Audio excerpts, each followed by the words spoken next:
Digital literacy skills are essential in communicating personally and professionally. The students in Angie Harrison's grade 2-3 class are learning to become independent, competent, and critical communicators. You'll notice Angie uses differentiated instruction to engage all of her learners. Welcome to my grade 2-3 class. Through the gradual release of responsibility, I've delivered lessons in my literacy block that involve characteristics of different text types. Anchor charts have been created for digital stories, songs, poems, podcasts, web pages, comics, and posters. Because we've had ongoing access to technology tools, by the end of the year, students know how to independently use GarageBand, iTunes, PhotoStory, iMovie, PowerPoint, and Comic Life. In my planning, I take what I know about how my students learn, and I design a variety of authentic learning opportunities that will give each of them a chance to shine. Well, today I'm going to read one to you. There's a blueberry pancake, especially when the learning involves any new form of text or technology. I know my students want to get to exploring on their own, so I keep my modeled and shared lessons short, focused, and explicit as possible. With my pencil crayons, I can draw it. With my pencil crayons, I can draw it. So we have a repeating lines here. This allows the learners in my room to get right to applying and practicing their new knowledge or skills as soon as possible. Once routines are in place and my literacy workstations are up and running, they self-select the stations they'll go to. So all of us have to do comprehension and independent reading. So it's our daily plan for the morning. And then so we can't ever be done our daily plan because the writing session leads us, because we have lots of jobs in our writing folders, and then there's a free write that we do. It's a booklet. I like it a lot because in my old class we always had to run around and we didn't know what we were doing next, and this week it's just like a straight through look at our board, know what we're doing. Literacy workstations work wonderfully for differentiating my instruction. I do have students with exceptionalities who need to get up and move around and work in partners. The workstations are independent practice time. This allows students to revisit text and expand on their thoughts. Holding them accountable for making their own choices empowers them to take responsibility for their learning. Misbehavior goes by the wayside because they have chosen how to spend their time. Time and self-monitoring management is a life skill that's sure to come in handy.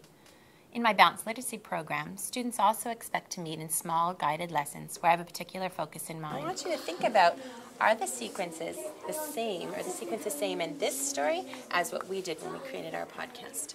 I'm going to ask you just to read up to page 12, up to the editing part. And I want you to think about how it compares to the sequence that we did and what was different. Okay? These frequent opportunities to conference mean there are no surprises when it comes to assessment and evaluation. By giving my students feedback, I engage them in making next steps for improvement. This helps model how learning is ongoing. The World Podcast is a combination of the world's broadcast, from radio broadcast and iPod, a popular MP3 player. I'm going to stop you there. Remember when you can be to stop. Now, you said the word podcast is a combination of the world's broadcast. Does that make sense?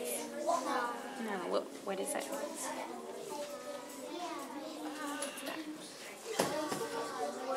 Words. So you were very close. World has an L in it, and that was just word. So that's a new word. Are you familiar with the word broadcast? No. That's what they call on the radio when you're talking. You do a broadcast that way. And then the iPod, is a little player for songs and stories. So they've taken the pod from iPod and the cast and broadcast to make the word podcast. So they've invented that word. When I introduce a new technology like a smartboard, I not only model how it works, I underline the importance of using the right tool at the right time. I also help my students understand what it means to be a responsible consumer and user of electronic information and tools. I believe that not only should I expose my students to texts of all types, my students should have an opportunity to create texts of all types. Or a poster, or a comic, or a podcast, or a digital story. So you're going to need to think about what your message is and what is the best way for you to represent that message. If I was to do a song, what software or materials would we need to make a song? The world is changing, and as it does, so do the modes of communication that we use to convey meaning. My job is to help my students make decisions about which text, images, graphics, sounds, colors, and technologies will convey the right message to the audience. You might want to start thinking now which one you're most comfortable using and does that fit your key message. How do you want to express your key message? One of the added benefits of using Literacy Workstation is that my students have a chance to circulate and work with a wide range of students every day. This helps them recognize the importance of working cooperatively and collaboratively. We pick a word that's there, we try to write it, and we check if we're right. If we're not, we try it again.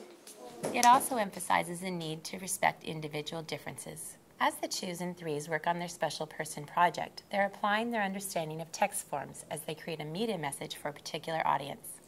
My students love the idea of creating a key message for a significant person in their life because it's real and meaningful. The more relevant I can make the learning, the more engaged and likely they are to succeed. And having my students share and reflect on the messages that other students are sending to their special people, my students develop an understanding that all families do not look the same. This diversity enriches the learning experience and helps my students' character development. My Uncle Dan is amazing. My uncle is a wonderful, caring person. He likes to do tickle tortures to me. I like to sit with him. I love to talk with him. Bringing the technologies that my students interact with outside of school into my classroom engages and motivates my students in ways I've never seen before. What's better is that I can inform how they need to use these tools responsibly. By providing my students with a range of ways to create a message for a special someone, we not only accommodate multiple learning styles, it makes meaningful connections to the arts as a form of communication. We've done podcasts, posters.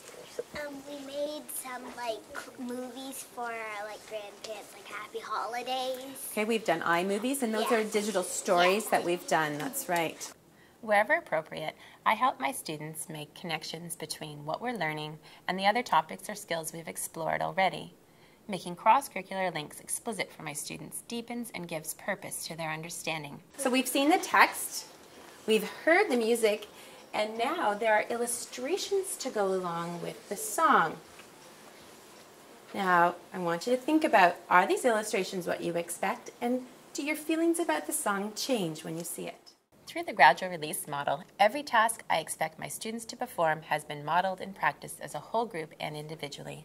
And each day you're going to be writing in or planning out your steps. So if I'm doing a podcast, for example, I would need to start my script and probably spend a few days on my script, a few days recording, and then some time editing it. When you come into my classroom, it is not a quiet place because learning's going on.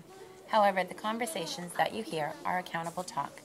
As students work their way through workstations, they're building on one another's ideas, questioning new learning, and helping each other with the technology. Thanks, Megan. In addition to my guided lessons, I circulate and touch base with students as they cycle through their independent workstations. This allows me to engage them in the learning and assessment process along the way. Have you written it on your plan? As often as I can, I have my students think about their thinking to arrive at those aha moments right when they happen.